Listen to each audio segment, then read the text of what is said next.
If you can get the king to visit your bedchamber on the first evening, you'll be perceived as a great success.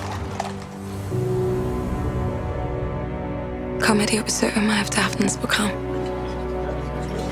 Jeg, kong Christian den 7., erklærer hermed krig mod lort.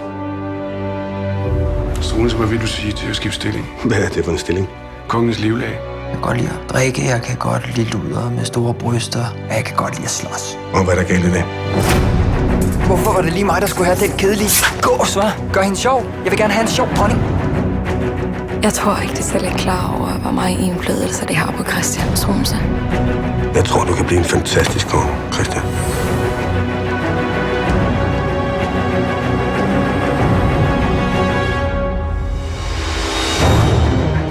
Jeg er gravid. Er det sandt? Nej. Du ødelægger mit land, Struense. Jeg kan gøre lige, hvad der passer mig. Kongen lader sig diktere direkte af en oplysningsmand. Jeg har ikke lyst til at stå og sørge for graven af dit afhuggede hoved. Du er en skide provinslag, og nu tror du kraftigt, at du kan styre et helt land.